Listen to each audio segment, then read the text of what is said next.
Bienvenue dans Cinéma Mon Amour, l'émission de presque tous les jeudis sur Radioactive 100 FM. Nous sommes le 27 septembre et c'est la 76e.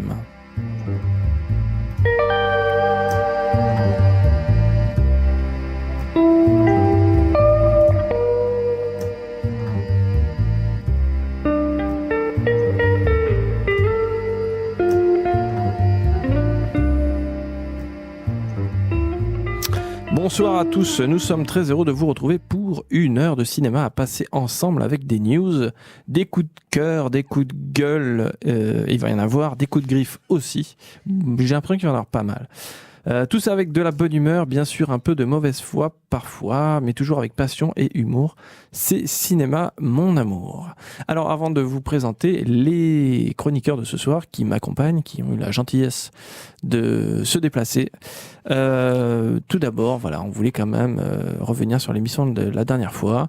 Voilà, et puis je crois qu'on était pas très contents. Voilà, en gros, on n'était pas très contents. Pas très contents, voilà. Effectivement. Et voilà, on va tâcher de mieux faire. Voilà, on va dire que c'était le brevet blanc et on va essayer de passer en classe supérieure. Voilà, en tout cas, on voulait s'excuser. En tout cas, voilà, non, comme on n'était pas très contents, on peut quand même se le dire. Alors, tout ça étant dit, je vais vous présenter donc l'équipe magique de ce soir. Je vais vous présenter... alors, on a fait une petite expérience. Maxime est dans le studio. Et on lui a lancé un défi, on lui a dit écoute, est-ce que tu es capable de pendant une heure de ne pas parler, voilà. Même si on parle de cinéma, on parle de films, de coups de cœur, est-ce que tu es capable? Alors voilà, on va commencer. Alors, bonsoir Maxime. Voilà, ça va, c'est bien. T'as vu des films cette semaine? Voilà. Bon, pour l'instant, ça va, ça tient. On verra tout au long de l'émission s'il arrive à tenir cette posture. Alors, avec nous, on l'a entendu, Julia. Bonsoir. Bonsoir, voilà. Ça va au niveau des casques? Ça va. Voilà. Au niveau de l'oreille interne aussi, tout va bien? Oui, c'est bon. Tu as vu des films, tu vas nous en parler. Oui. C'était plutôt bien, j'ai l'impression. C'est satisfaisant. Voilà, c'est passable. Voilà. Non, satisfaisant plus. Plus, d'accord. Pas encore le tableau de... Comment on appelait ça? Le tableau... c'est pas grave. Bon, le tableau d'honneur, non? C'est ça qu'on appelait quand on était petit? Oui. Voilà. Parce qu'on est moins jeune que Julia. Faut le dire. Nathalie. Bonsoir. Ça va? Oui, pleine forme. Pleine forme, je vois ça. Une belle voix. Ah oui, Les enfants sont généreux. Une belle voix de... Je comprends pourquoi on m'appelle, alors que je suis une star de la radio. On m'appelle pendant que je suis à l'antenne. C'est insensé quand même. Parce que ta voix est chaude et envoûtante. Ah, ça doit être ça.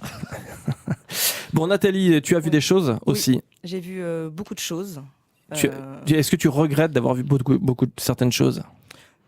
Non, parce que cette semaine, je n'ai pas mis de film sur Facebook directement, donc c'est plutôt bon signe en général. Ah. Parce que la semaine dernière, rappelez-vous, il y avait 2 films que j'avais mis sur la page Facebook. Absolument. Parce que, de mon point de vue, ils n'avaient pas... Ils n'étaient pas dignes de passer à... d'être chroniqués. On peut le dire. Quand on parle de films comme Climax ou comme le film d'Audiard, plutôt que de parler de ces films-là qui n'avaient, de mon propre goût, aucun intérêt. Bien sûr, je te comprends. Alors moi, par contre... Est-ce que toi, tu as vu des bons films? Alors, je sais pas. Alors, j'ai vu un très mauvais film et j'ai vu certainement un film bien, mais sur lequel j'ai pas adhéré. Donc voilà, on en parlera tout à l'heure. Juste après, tu as ciné. Voilà. Jingle? Ouais, on fait dans le... Jingle Bell. De l'actualité du ciné, c'est la rubrique Actu à Ciné. Alors, des choses, des événements peut-être, un petit agenda, Julia. Oui, et alors on a un petit agenda d'événements culturels à Toulon. Déjà demain, vendredi soir, à 20h30, au cinéma Henri Verneuil à La Valette. Je sens que ça va être excellent. Le documentaire Le Temps des forêts va être... projeté dans le cadre de l'envie de le projeter. Oui. Mais en fait, il remplace un film qu'on avait initialement prévu qui s'appelait Terra Libre, pardon. Et puis le réalisateur ne pouvant pas venir et ne voulant pas le diffuser sans l'accompagner. Voilà, on a dû changer de braquet. Il se trouve que c'est un très beau film, très beau documentaire qui a d'excellentes critiques. Le Temps des forêts qui est sorti il y a 2 semaines et on le propose, en remplacement. Je crois que ce sera pas. Je crois que c'est vraiment bien, quoi. C'est pas une perte, voilà, absolument. Voilà, la suite peut-être d'autres événements. Un autre événement la semaine prochaine, le 4 octobre à 20h15, il y a une soirée de lancement de la saison répertoire au Royal. Alors il s'agit d'un film surprise. Alors surprise. Ce sera une surprise au Royal à 20h15 jeudi prochain. Et ce sera un film de répertoire. Un film de répertoire, voilà. On n'en dit pas plus, on n'en sait pas plus. Allez au cinéma pour le voir. C'est assez intéressant. Du film surprise. Oui, c'est pas mal, ouais. Oui, c'est absolument. Je pense que ça s'adresse bien sûr, ça s'adresse à tout le monde forcément, aux curieux aussi, et bien sûr aux cinéphiles. Bon, voilà, je trouve que c'est toujours un plaisir, et je pense que si Anthony était là, il confirmerait de revoir ou de découvrir un film. Souvent, lors de ressorties, il est restauré. Voilà. Donc la plupart des vieux films, en plus, on n'a peut-être pas forcément l'occasion de les voir sur grand écran. Voilà, c'est ça. Et ça, c'est quand même... découvrir un film ou redécouvrir un film sur grand écran, c'est quand même magique. Enfin, de mon point de vue, c'est quand même magique. Oui, c'est... voilà. Donc, c'est au Royal. Et en parlant de redécouvrir des classiques sur grand écran, toujours au Royal. Super transition, Julia. On dit bravo. Le 12 octobre, au Royal toujours, sera diffusé 2001, l'Odyssée de l'espace de Kubrick, à 20h. Est-ce qu'on a besoin de parler encore du chef-d'œuvre des chefs-d'œuvre ? Bon, non. Voilà, ça se passe de commentaires. Un truc à rajouter, Maxime ? Non, pas de réaction. Bon, c'est pas grave, on continue. Est-ce qu'il y a d'autres choses en matière d'agenda ? Non. Non plus. D'accord, bah c'est un non. Nathalie, une news peut-être. Alors moi j'ai vu ça cet après-midi, une petite news. X-Men Dark Phoenix a sorti la première bande-annonce cet après-midi. Et elle m'a donné super envie.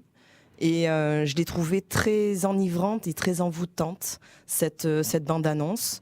On peut voir qu'il y a Sophie Turner, que l'on connaît grâce à Game of Thrones, et on revoit tous les personnages qu'on aime bien. Jessica Chastain, James McAvoy.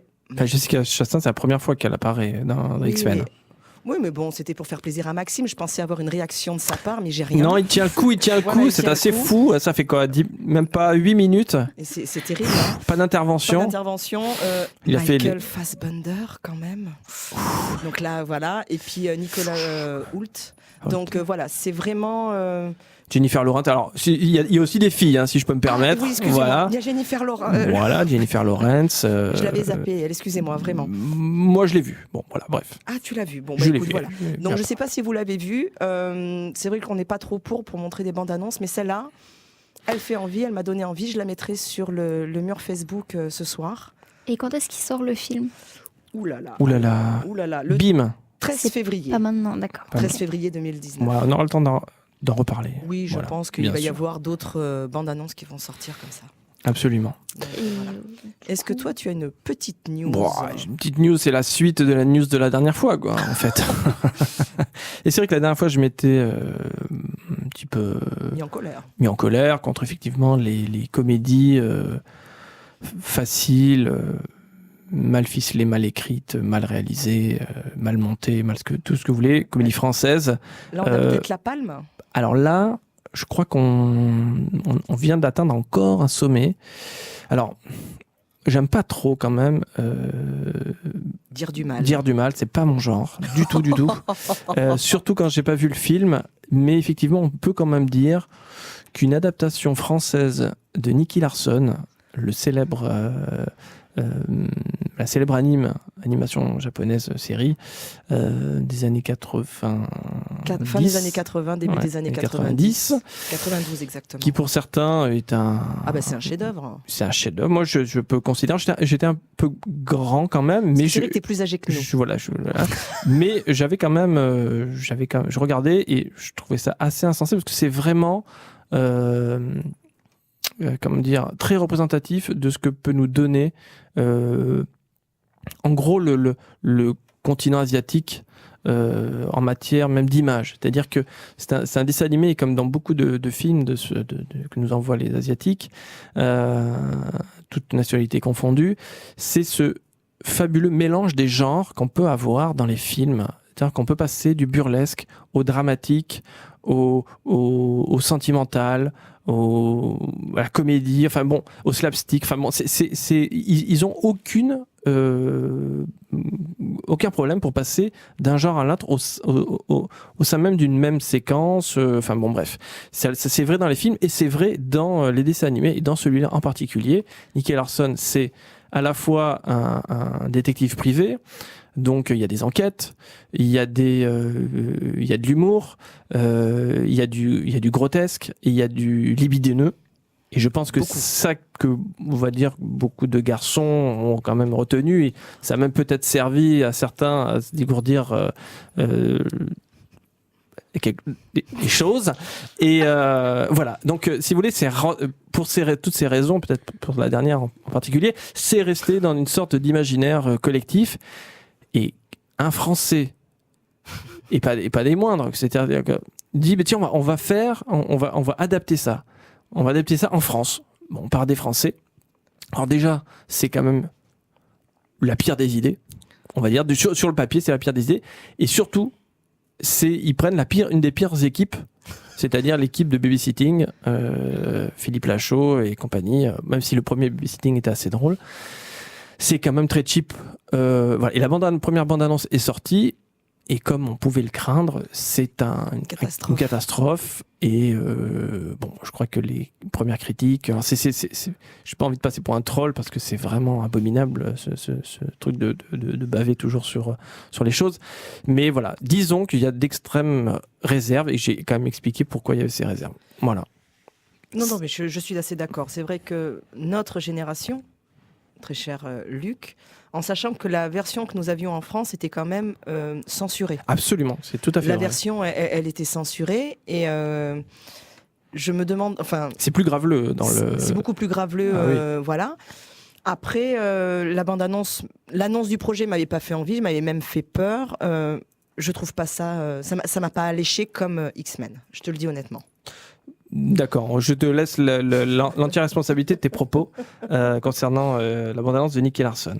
Voilà, ceci est dit. Ceci est dit, tu l'assumes. Bien, voilà, on l'assume parfaitement. Et puis même, est-ce qu'on conclut ou non? Avec une autre news? Éventuellement, ou d'autres choses inintéressantes. Oui, alors il y a une chose très inintéressante qui va bientôt se passer dans le cinéma français. C'est Roman Polanski qui va faire un film sur l'affaire Dreyfus.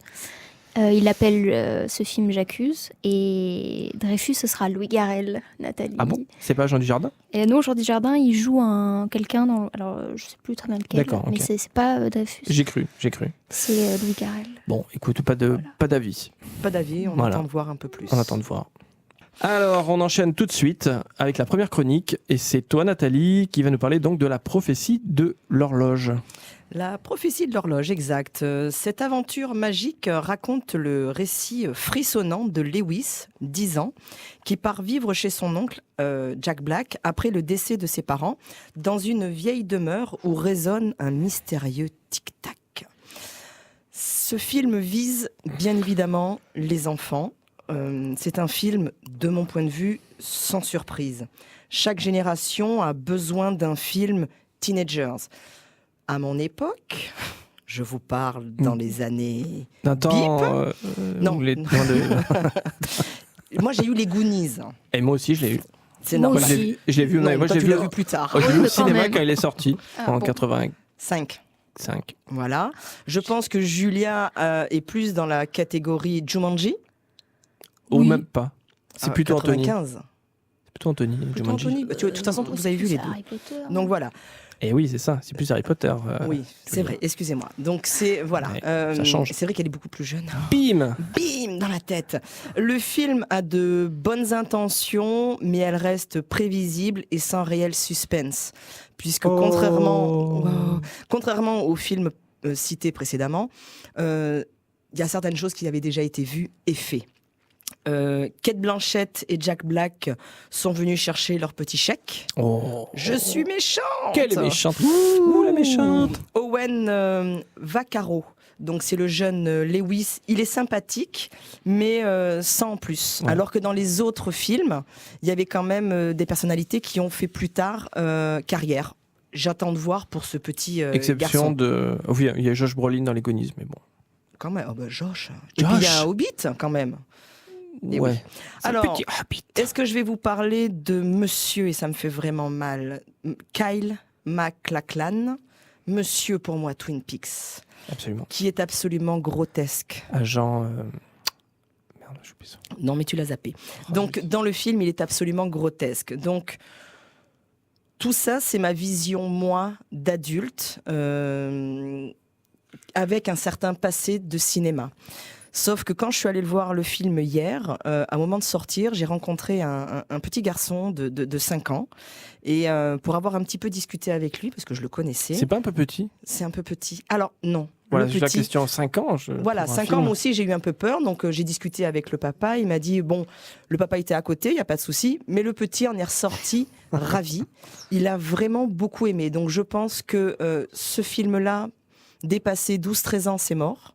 Mais je pense que ça peut créer quelques émois pour les jeunes. Ça fait un nouveau style de film. Et puis je pense que ça va être encore une franchise, puisque le film, s'il marche, puisque ça fait partie d'une série, va peut-être... Une saga.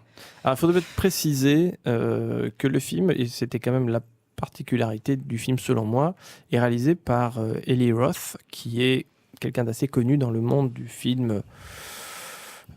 d'horreur, mais du film un peu violent plus qu'horreur. Oui. Après... Voilà. Et c'est une particularité. Et puis le film est produit quand même par Amblin. Donc là, non, tout à fait. Donc ils ont tout mis de leur côté pour vraiment que ça Amblin, marche. pardon, pour les gens, c'est la société de production de Spielberg. Légendaire de Spielberg qui a produit les E.T. et tous les grands classiques des années 80 de Spielberg. Voilà, il faut le dire. Donc c'est quand même une particularité. Tout à fait. Alors, visiblement, ce ne serait pas à la hauteur de ses prédécesseurs ou de ces images tutélaires ou je sais pas. Disons que là, tu fais quand même référence à des films cultes qui sont devenus cultes quand même. Oui, bien sûr. Voilà. Je pense pas que ce film-là va atteindre ce niveau-là. Il faut quand même savoir que... c'est dur, ça va être dur. Ça va être très très dur. Que Madame Kate Blanchett, à un moment donné, il y a une scène avec des pantins, et elle a peur des clowns, cette dame, et elle s'est pas bien sentie. Mais en tant que spectatrice... Okay. Après, j'ai pas l'âge pour ce genre de truc, on est bien d'accord. T'as passé comme Murtoff, t'as passé l'âge de ces conneries. Alors, très belle et citation. Très belle citation. Et référence cinématographique. Si vous me le permettez, je te permets. J'ai eu un petit soubresaut à connotation comique pendant que tu parlais. Je dois faire une rectification à l'antenne puisque la génération d'Anthony, et c'est la génération The Mask et le Roi Lion. Il faut être précis, c'est important. Voilà. Et toutes mes excuses pour cette bévue. Donc voilà, le film est sympathique, les adultes ne s'ennuieront pas, ils vont pas aller chercher le grand film, mais ils passeront un bon moment et les enfants s'amuseront, donc c'est déjà bien, allez. Voilà, c'est déjà pas mal. C'est pas mal, allez-y en famille. Allez-y en famille. Oh, c'est incroyable. Cette transmission de pensée, t'as vu un peu ? Jingle. Eh bien, c'est merveilleux. Tout ça pour en arriver à... Pas de transition, mais quand même, Julia, tu vas nous parler de Rafiki. Pas du tout dans le même registre. Ah oui, complètement. Je sais pas qui c'est qui a fait le déroulé, mais c'est pas du tout dans le même registre. Alors, Rafiki, c'est un film kényan qui a été réalisé par Wanuri Kayu. Il était présenté dans la compétition Un certain regard à Cannes, au Festival de Cannes de cette année. Et il raconte l'histoire de 2 jeunes filles qui s'appellent Kena et Ziki, qui sont 2 jeunes lycéennes dont les pères sont opposants politiques aux prochaines élections de leur quartier et qui vont tomber amoureuses. Alors le film a fait sensation à Cannes et a fait parler de lui parce qu'en fait il a été interdit dans son pays, au Kenya, parce que le film traite d'homosexualité. Alors du coup je me suis un peu renseignée et j'ai lu que apparemment au Kenya, dans la constitution, le fait d'être homosexuel n'est pas réprimandé, mais il y a une loi qui date de l'ère coloniale qui condamne l'acte d'homosexualité. Du coup, on est dans un vrai non-sens. Et en plus de la législation, il y a une société kenyane qui rejette cette différence. Donc, pardon, tu as le droit d'être homosexuel, mais tu n'as pas le droit de le pratiquer. Ouais, voilà, c'est ça, ok, non, mais je vais compris alors. Okay. Voilà. Et en plus de ça, dans la société, c'est très mal vu et la communauté LGBT est réprimée et surtout violentée, et c'est ce qu'on voit dans le film. Et face à cette situation, du coup, ce pays qui réprimande, on a un film, Rafiki, qui éclot avec une énergie folle. D'après sa réalisatrice, ce n'est pas un film politique. Bon, il est devenu malgré lui, mais c'est surtout un film sur une histoire d'amour. Il s'agissait de parler d'un amour de fin d'adolescence, de début d'âge adulte. Et en fait, on y retrouve notre jeunesse, nos premiers émois amoureux. Et puis ce sont des sentiments communs à tous et qui vont être soulignés à l'écran par un cocktail de couleurs, une musique pop très entraînante, des actrices touchantes et aussi quelques audaces de mise en scène. Alors il y a des imperfections et des maladresses, c'est sûr, mais on y croit, on les suit et on les apprécie aussi dans leur combat, ces deux jeunes filles. Alors, et puis c'est surtout pas toujours, on n'a pas toujours l'occasion d'aller au cinéma voir des films qui nous viennent du Kenya. On découvre une facette de ce pays. Même et des films du continent africain, oui, c'est quand même assez rare. On reste très occidentalisé, européanisé dans les programmations au cinéma. Alors il me semble qu'elle a fait ses études de cinéma, si je me souviens de ses interviews à Cannes, elle a fait ses études de cinéma aux États-Unis. Ah, je sais pas. Voilà, il me semble, dans une université. Donc elle a aussi une culture, mais elle a voulu faire quand même ses films, retourner au Kenya, faire un film. Elle a quand même elle dit dans ses interviews qu'elle voulait montrer ce qu'on pouvait faire aussi en Afrique. Absolument. Et dans son pays. Parce qu'il y a une recherche formelle quand même. Oui, voilà, forte, c'est quand même. Voilà. Il est abouti. C'est un beau film. On passe 1h30. Vraiment agréable. Et puis aussi pour info, elle a fait un procès du coup à ce comité qui a interdit son film au Kenya. Et là récemment, la Cour de justice a levé l'interdiction pendant 7 jours. Du coup, il va pouvoir être projeté pendant 7 jours à Nairobi, qui est la capitale du Kenya. Et grâce à ça, ça va permettre au film de concourir pour les Oscars du meilleur film étranger, puisque dans la législation des Oscars pour le meilleur film étranger, il faut que le film ait été projeté en minimum 7 jours dans son pays d'origine. Bien, voilà, c'est une bonne nouvelle, c'est une touche d'espoir dans cette histoire. Voilà. Oui, c'est bien. C'est un film qui a une couleur. Oui, si on veut.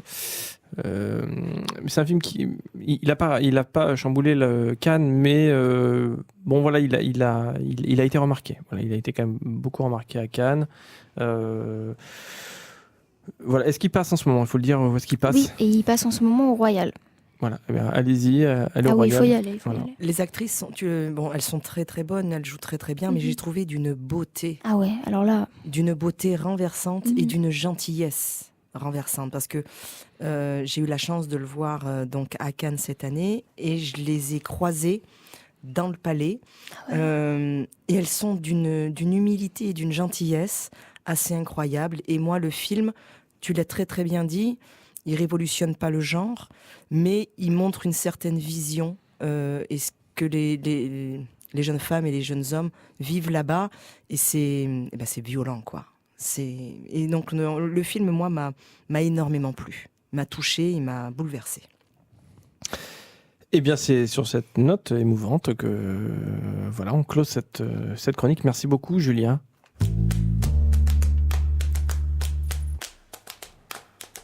Il faut quand même souligner l'excellence des transitions et du placement des jingles dans cette émission de repentance. On va essayer de se racheter. Ouais, oui, un peu encore du. Bon, je suis pas sûr que cette chronique-là va. Est-ce que tu vas te racheter, toi? Je ne le crois pas. Non, je crois que je vais peut-être. Bon, bref, je vais vous parler d'un film. C'est une bonne nouvelle. C'est un bon début quand même. Qu'un film, qui est aussi quelque chose de l'ordre du cataplasme, d'un.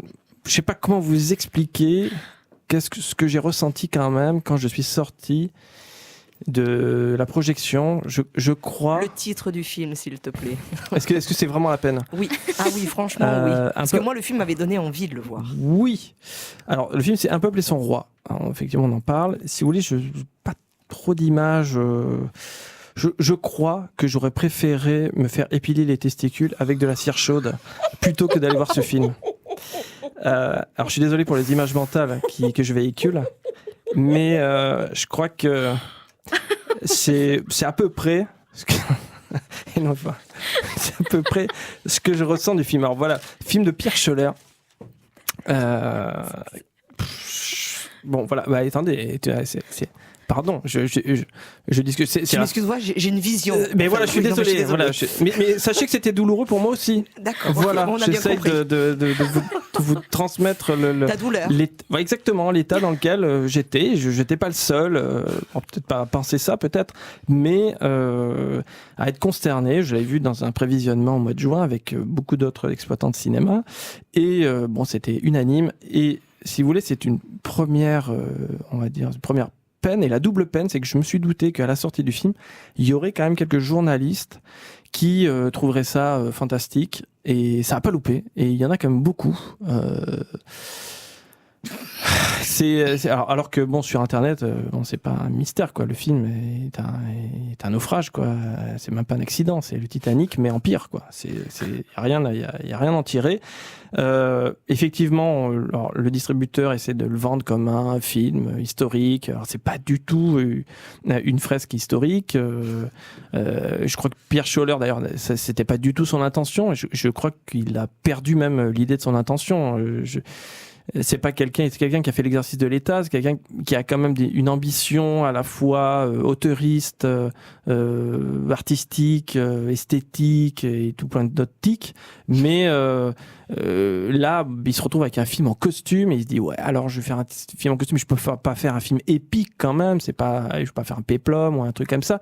Donc il faut que je fasse différemment, mais bon, j'ai quand même des costumes, puis j'ai des perruques, c'est dur. Franchement, la perruque de Gaspard Ulliel, moi depuis Christophe Lambert dans Vercingétorix, j'avais pas vu une ignominie pareille. C'est quand même ça se pose là, pardon, hein. Mais même sans voir le film, hein, regardez les photos, je crois que ça se passe de commentaires. Alors voilà, pas de film épique, alors des cadres très serrés, donc c'est-à-dire qu'il n'y a pas de décor ou des décors, voilà, alors pas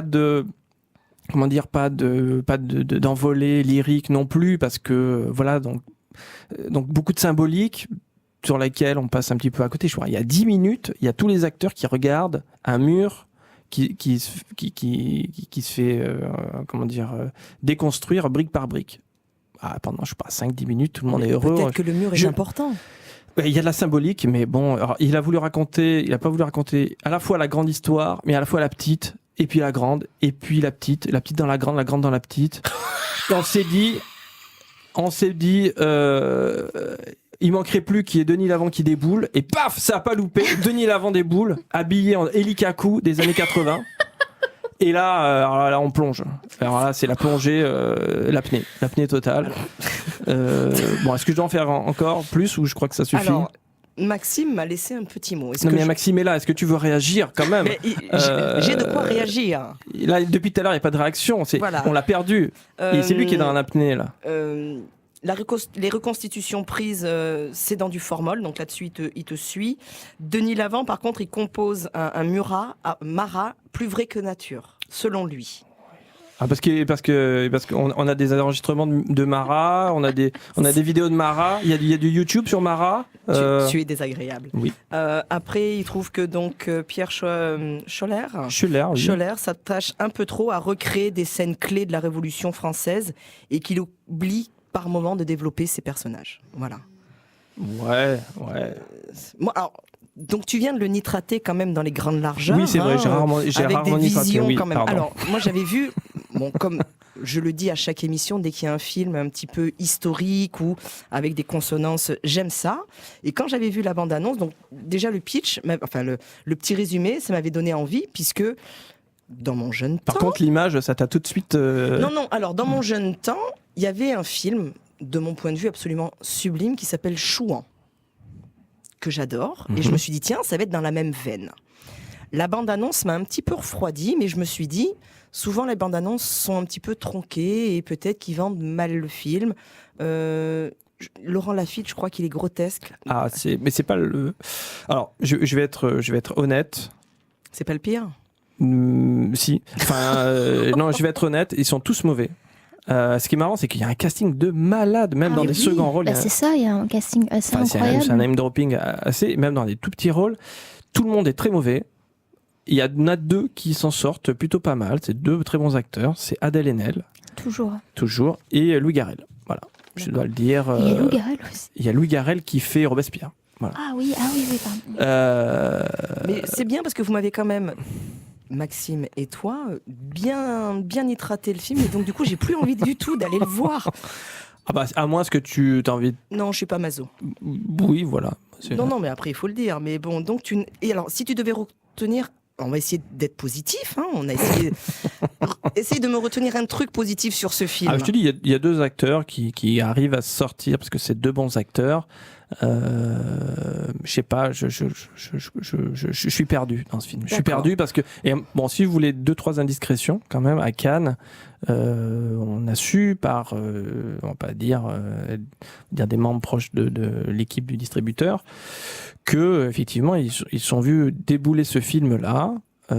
Et je crois qu'ils ont fait plusieurs montages avant de pouvoir sortir un montage convenable du film, quoi. Voilà, je vais pas aller plus loin parce que peut-être que pour certains ça va vous plaire et je j'ai pas d'avis. Voilà, mais bon, voilà, je pense que c'est un. Alors, j'ai peut-être une idée. Vas-y. Les auditeurs qui auront le courage d'aller voir ce film. Ah bah allez-y, hein. Voilà, allez-y. Ce n'est que mon avis et je le partage. Hein. Voilà, si vous avez aimé le film, envoyez-nous un message. D'insulte. Non, pas d'insulte. Essayez de défendre justement ce film-là et on le postera sur notre page Facebook. Si la semaine prochaine on n'a pas de retour, c'est que personne nous écoute. C'est que personne nous écoute ou alors tout le monde est d'accord avec toi, Luc. Quand même, chose extraordinaire. Alors, eh bien tiens, oui. Donbass. C'est pour toi.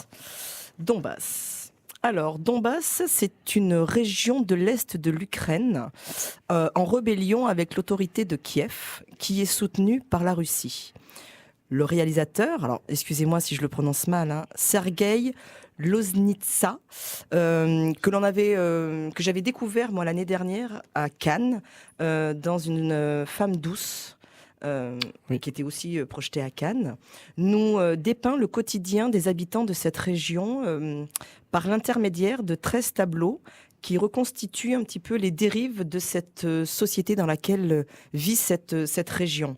On oscille entre grotesque et tragique. Et Loznitsa dit que c'est une guerre hybride qui se déroule en même temps qu'un conflit armé.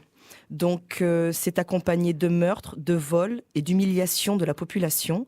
Les civils sont terrorisés et il en ressort que la population, elle vit dans la haine et dans la violence. C'est une œuvre de fiction, mais qui est quand même inspirée de faits réels. Et c'est vrai que l'on peut passer, on va dire, de la comédie absurde sur certains tableaux avec une tragédie absurde dans le même temps. Et j'ai eu la chance de le découvrir à Cannes. Et ce qui est quand même assez perturbant avec ce réalisateur, c'est que quand je suis sortie de ce film, le film m'avait un petit peu chagrinée, mais j'avais pas plus aimé que ça. Et il y a des œuvres qui restent en tête et qui font leur chemin. Et au fur et à mesure, je suis allée retravailler un petit peu le film parce que je suis allée me renseigner un petit peu plus. Et je pense que, comme pour une jeune femme, il y a certains codes que l'on ne peut pas comprendre parce que on ne vit pas dans cette région, on ne vit pas en Ukraine, on n'a pas cette Russie à côté qui joue un peu le rôle du despote, sans vouloir faire de politique, évidemment. Mais donc, du coup, on n'a pas tous les codes pour pouvoir prendre plaisir et prendre conscience de tout ce qu'on nous montre à l'écran. Et par moments, on nous montre des choses, mais d'une absurdité. Et quand j'ai encore discuté avec des gens qui vivent là-bas, c'est dans le domaine du possible. Et donc ça fait réfléchir aussi du pouvoir de l'image. Et je trouve que ce genre d'œuvre, c'est important de les montrer, même si ce ne sont que des fictions. Mais comme je l'ai déjà dit, c'est vraiment tiré de faits réels et ça fait réfléchir, vraiment. Donc je dirais pas que c'est un film coup de cœur, mais comme le disait Julia pour Rafiki, ce sont des films qu'il faut aller voir, vraiment, qu'il faut défendre, parce que ce sont toujours des œuvres très importantes, parce que ça parle souvent de pays dans lesquels on a très peu de vues et de visions. Et c'est heureusement qu'on a des réalisateurs, des réalisatrices qui ont cette vision et qui les partagent avec le monde. Et effectivement, j'ai beaucoup entendu ce type de réaction, comme tu viens de l'évoquer. Moi, ça me fait penser, j'ai pas vu le film, mais à chaque fois, ces réactions me font penser un peu au cinéma de Kusturica. C'est avec un mélange de burlesque, mais personne n'en parle vraiment. Du coup, je vais te poser la question. Alors, oui, c'est burlesque parce que c'est la scène qui veut ça, c'est la situation qui veut ça. Et c'est tellement burlesque, atypique, en décalé. À un moment donné, moi, pendant la projection, je me suis dit, mais c'est pas possible, ça peut pas être vrai. Heureusement, ce n'est qu'une fiction. Et ce n'est qu'après, parce que c'est vrai que, alors nos auditeurs le savent peut-être pas, mais quand on va voir un film à Cannes, on a juste le titre, le nom du réalisateur, les acteurs, donc là, évidemment, j'en connaissais aucun, et on a juste le petit résumé qui est de 2-3 phrases, mais on ne sait pas ce que l'on va voir. Et puis des fois, on le lit pas. Et souvent, enfin, moi, je ne le lis pas parce que je veux vraiment avoir, c'est comme un bonbon dans un emballage. Souvent, on veut pas la boîte savoir... de chocolat de Forrest Gump. Voilà, de Forrest Gump. On le met dans la bouche et on attend de voir les émotions qu'il va nous procurer. Et c'est vrai qu'à Cannes... Plus belle image que la mienne. C'est vrai qu'à Cannes, c'est ce que j'aime, c'est découvrir ce genre de choses. Et souvent, lire ou de voir des bandes annonces, ça peut nous court-circuiter ce petit plaisir. Et en fait, je n'ai pris plaisir à voir ce film qu'après. Et c'est là que j'ai découvert qu'il y avait des situations qui étaient véridiques et ça fait peur. Vraiment. Oui. Donc voilà. Ouais, le film passe au Royal, me semble-t-il. Donc j'ai envie de vous dire, allez le voir, allez vous faire votre idée. Attention avec cette expression tout le temps. Pourquoi tu veux Parce que l'expression de Maxime, elle me fait peur. Elle me fait peur à chaque fois quand elle démarre cette expression, elle me fait peur. Alors, qu'est-ce que tu... Non, allez vous faire voir le film. C'est ça, non? Donc, non. Allez voir le film, il est intéressant et sans politique aucune, je le trouve pertinent. Eh bien, merci. Je crois qu'on va d'ailleurs continuer sur un film sur l'engagement, on va dire. Oui. Avec toi, Julia. Oui, un film politique d'après son héros. Enfin, c'est pas vraiment un film, c'est un documentaire qui s'appelle Libre, qui a été réalisé par Michel Toesca et qui a été présenté en séance spéciale à Cannes cette année et qui retrace environ 3 ans de la lutte menée par Cédric Héroux. Alors, pour faire un petit point sur la situation, Cédric Héroux, c'est un paysan de la vallée de la Roya qui se trouve entre la frontière française et italienne, dans les Alpes-Maritimes, et qui a été témoin au quotidien du passage des migrants de l'Italie à la France. Il a vu des gens au bord de la route, des jeunes, des femmes, des familles. Il a commencé à les aider petit à petit, en les aidant à passer la frontière, en les hébergeant chez lui. Et puis il est devenu, sans vraiment le vouloir, un militant malgré lui, et aussi un personnage médiatique. Alors le réalisateur, Philippe Toesca, a commencé à filmer cette situation et Cédric Héroux avec les moyens du bord, sans aide et sans subvention, avec une caméra qui n'est pas forcément de très bonne qualité, c'est souvent flou sur grand écran, mais ça lui donne finalement au documentaire une image un style un peu reporter. Et c'est un film qui est le témoignage de cette situation dans cette zone très précise, qui est une zone complètement floue entre la France et l'Italie, qui se renvoie la balle et qui malheureusement se renvoie aussi les migrants. Alors d'après Héroux, c'est un film qui est politique, puisque son action à lui, son rôle citoyen est politique, de venir en aide à des gens qui vivent dans son espace à lui et qui sont en danger. Alors, je voulais faire un parallèle avec Human Flow, qui était un documentaire sorti en février, réalisé par Ai Weiwei, qui parlait des grands mouvements de population dans le monde. Et Libre, finalement, c'est un peu la continuité de ce documentaire, puisqu'on s'arrête sur un point très précis, qui est la frontière franco-italienne. C'est aussi un film qu'il faut voir, puisqu'il ouvre les yeux sur une situation qu'on connaît dans les médias, mais on n'a pas vraiment d'idée, on ne voit pas de visage. Là, on voit des visages d'acteurs politiques et de jeunes personnes qui cherchent refuge en France. C'est un film aussi qui montre les défaillances de l'État dans la mise en place des accueils, mais aussi de la justice, puisqu'en fait Cédric Héroux c'est devenu un personnage médiatique parce qu'il a été plus ou moins recherché, mis en garde à vue. Il y a eu des procès, un procès intenté contre lui. Il y a plusieurs choses qui sont montrées dans le film, qui sont défendues dans le film, qui sont assez ahurissantes, qui lui sont arrivées, notamment le fait qu'il a été inculqué pour délit de solidarité. Du coup, ce serait un délit d'être trop solidaire. Alors, justement, le film nous apprend aussi que ce délit a été cassé par le Conseil constitutionnel. Du coup, ce délit de solidarité n'existe plus.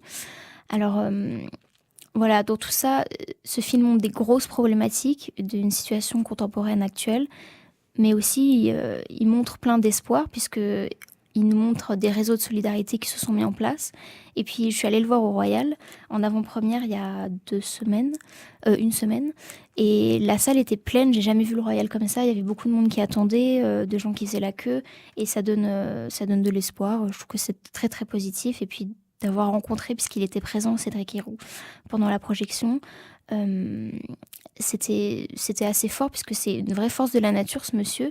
Il a une clairvoyance qui est impressionnante. Et puis, c'est surtout que pour lui, ce qu'il fait, c'est totalement normal. Ses actes sont évidents, et pour lui il agit librement, et c'est ça le grand message aussi du film, et la raison pour laquelle il faut aller le voir. Oui, je partage avec toi tout ce que tu as dit. Moi, juste rien à voir avec le film, mais concernant Cédric Héroux, je me souviens de ses premières interpellations, enfin la première fois qu'il a été mis en examen, sa mère a écrit une lettre qui a été publiée et qui expliquait, qui n'était pas une lettre politique, mais qui expliquait pourquoi son fils faisait ça. Et il expliquait, qu'à la maison, sa mère accueillait, c'était une famille d'accueil, donc qui accueillait des enfants pendant un moment, qui vivaient des choses terribles et qui étaient en instance d'adoption, des choses comme ça. Et elle expliquait que lui, il a été habitué, il a été élevé dans une famille qui accueillait d'autres enfants, et pour lui, c'était totalement naturel de pouvoir accueillir des gens dans la détresse. Et parfois, je trouve que cette lettre est d'une simplicité qui va avec celle de Cédric Héroux. C'est tout ce que j'avais à dire. Pas surenchérir sur des choses qui sont très bien. Moi, j'avais peut-être un coup de gueule parce que au-delà de tous les cons qu'on peut croiser dans notre vie, il y a quand même vraiment des gros cons qui quand même se posent là en matière de conneries, et notamment ceux qui ont déboulé dans une salle de cinéma à Grenoble quand il a fait sa tournée d'avant-première. Des individus là qui comme ça, quand on essaie d'interdire quelque chose, un film, et là c'est du fascisme. Ça rappelle des méthodes de fascistes, c'est-à-dire d'interdiction. Je crois qu'a priori, on est dans un pays libre, démocratique, on peut dire ce qu'on veut. On peut ne pas être d'accord, mais vouloir interdire des choses, une parole, une action, ça c'est interdit d'interdire. Voilà, c'est tout ce que j'avais envie de dire. Un film attendu, I Feel Good, de Gustave Kervern et Bruno Delépine.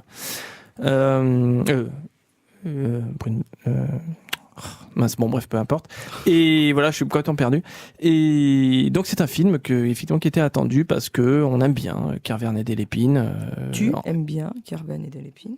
Beaucoup de gens aiment Kervern et Delépine, et anciennement Groland, voire toujours Groland, parce qu'ils arrivent de façon assez poétique, façon assez burlesque même, de toucher quand même quelque chose à notre société. Ils ont un regard sur notre société, sur notamment les rapports sociaux, les rapports parfois clivants. Toujours intéressant.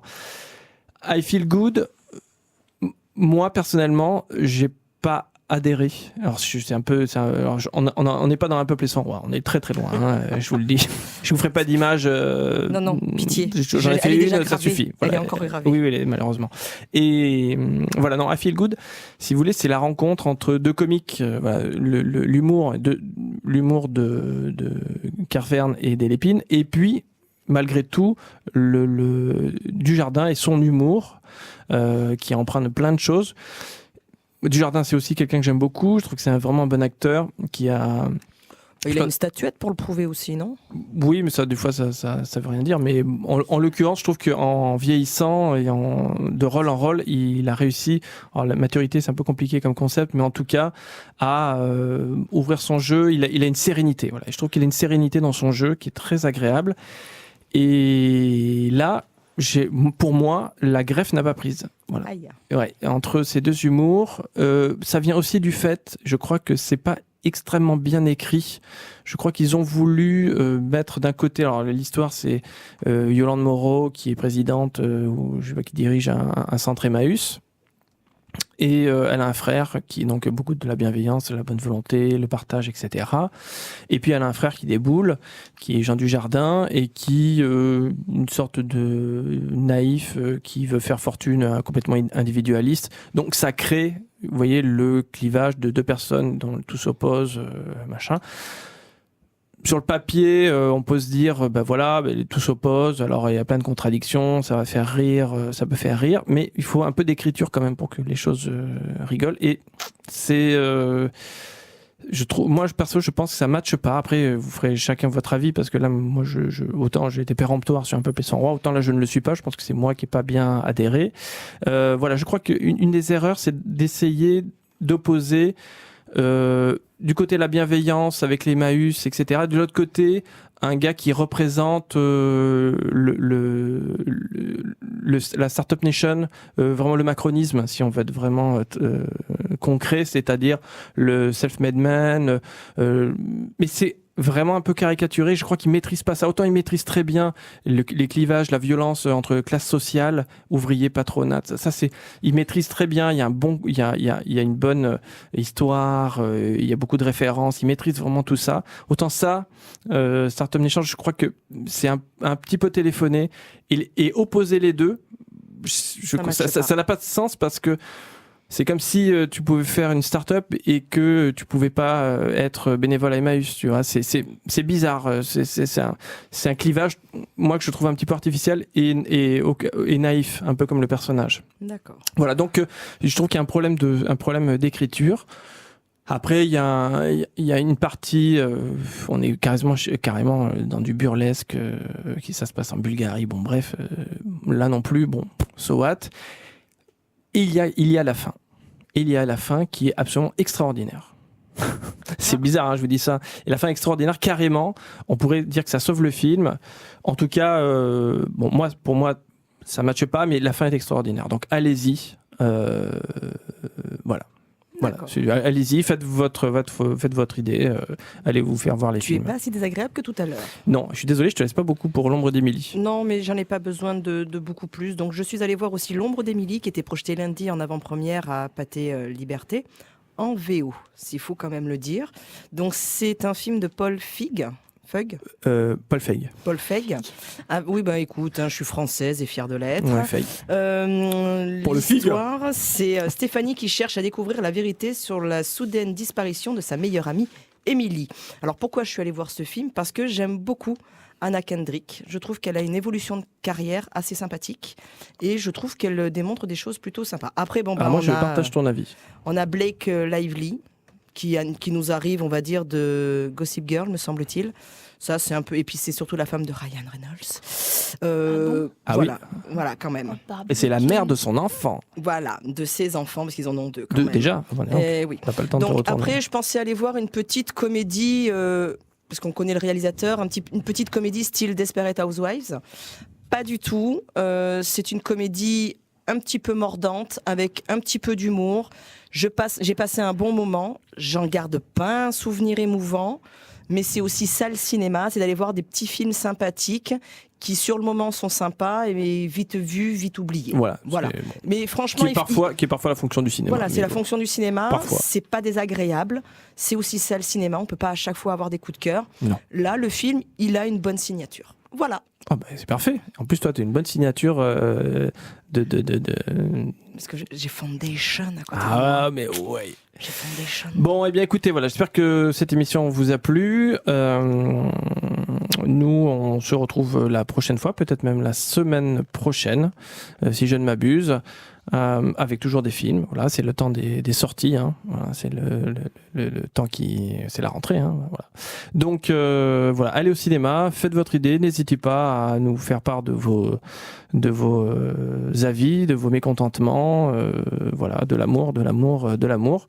Et comme tous les gros démagogues, je vous embrasse et je vous dis à bientôt et je vous laisse en compagnie du vrai de l'unique Foundation.